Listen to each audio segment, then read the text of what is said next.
कोपरगाव तालुक्यातील वारी गावात रविवारी झालेल्या मुसळधार पावसामुळे टेके कुटुंब पुराच्या पाण्यात अडकले होते. माजी पंचायत समिती सदस्य मधुकर टेके यांच्यासह परिवारातील 6 जण घरातच अडकून पडले होते. दुपारपासून प्रशासनाकडून त्यांना बाहेर काढण्यासाठी अथक प्रयत्न सुरू होते. मात्र पुराच्या तीव्र प्रवाहामुळे स्थानिक यंत्रणेला अपयश आले. याबाबत तातडीने नाशिक येथील NDRF पथकाला पाचारण करण्यात आले. पथकाने घटनास्थळी दाखल होताच रेस्क्यू ऑपरेशन सुरू केले. तब्बल 12 तासांच्या अविरत प्रयत्नानंतर अखेर रविवारी रात्री टेके कुटुंबाला सुखरूप बाहेर काढण्यात आले. त्यानंतर सुरक्षित स्थळी त्यांचे स्थलांतर करण्यात आले. घटनास्थळी कोपरगावचे तहसीलदार महेश सावंत, नायब तहसीलदार कुलते व त्यांचे सहकारी कर्मचारी पूर्ण वेळ तळ ठोकून होते. सदर ठिकाणी आमदार आशुतोष काळे, शिर्डीचे अप्पर जिल्हाधिकारी बाळासाहेब कोळेकर यांनी देखील भेट दिली.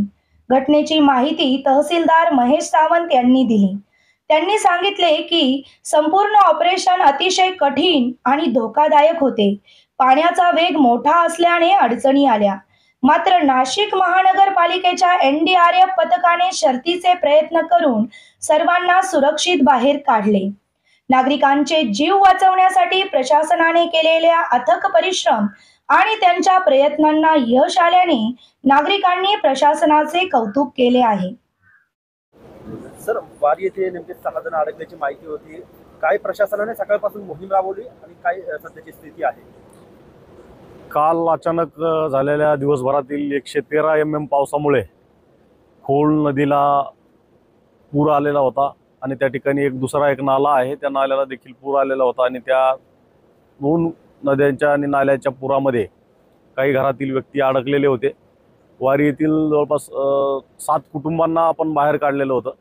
त्यातले 21 सदस्य आपण बाहेर काढलेले होते. त्यांना सहजासहजी ते बाहेर काढता आले, परंतु एक कुटुंब होतं मधुकर टेके यांचं, त्याचे 6 सदस्य पुरामध्ये अडकून पडलेले होते आणि त्यांना आज सकाळपासून प्रशासनाच्या प्रयत्नानं, NMCच्या टीमच्या प्रयत्नानं, तालुका कोपरगावच्या नगरपालिकेच्या बचाव कार्याच्या टीमच्या सहाय्यानं वेगवेगळ्या पद्धतीनं बचावण्याचा आपण प्रयत्न केला आणि शेवटी नाशिक येथून पाचारण केलेल्या टीमच्या माध्यमातून आपण त्यांना सुखरूप बाहेर काढलेला आहे.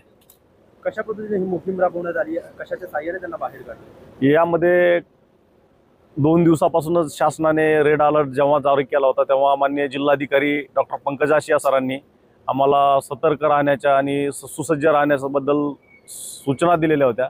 त्या अनुषंगाने आपण सर्व प्रकारे त्यांना बाहेर काढण्यासाठी प्रयत्न केले. शेवटी नाशिक येथील जी टीम होती त्यांनी बोट आणलेली होती. त्या प्लास्टिक बोटमधून, फायबर बोटमधून 7 जणांच्या टीमच्या जवानांनी त्यांना बाहेर काढण्याचा प्रयत्न केला. यामध्ये कोणकोणत्या अधिकाऱ्यांनी त्या ठिकाणी व्हिजिट केली किंवा तुम्हाला मार्गदर्शन केले? या ठिकाणी स्वतः डॉक्टर पंकज आशिया सरांचं कंटिन्युअस प्रत्येक 1 तासाला, अर्ध्या तासाला आमच्यासोबत संभाषण होत होतं आणि याचबरोबर आमचे अप्पर जिल्हाधिकारी शिर्डी श्री कोळेकर सर हे देखील त्या ठिकाणी आलेले होते. त्यांनी स्वतः त्या ठिकाणी ट्रॅक्टरमधून आम्ही जवळपास 1.5 किलोमीटर पाण्याच्या मध्ये गेलो होतो आणि त्या ठिकाणी कशा पद्धतीनं त्यांच्याकडे पोहोचता येईल याची पूर्ण अभ्यासपूर्ण आखणी करून मग त्या ठिकाणी टीम पाठवली गेली. आता सध्याची स्थितीत ते 6 लोक कुठे आहेत? आता सध्याच्या स्थितीत त्यांच्या चुलत्याच्या घरी तिथं गेलेले आहे.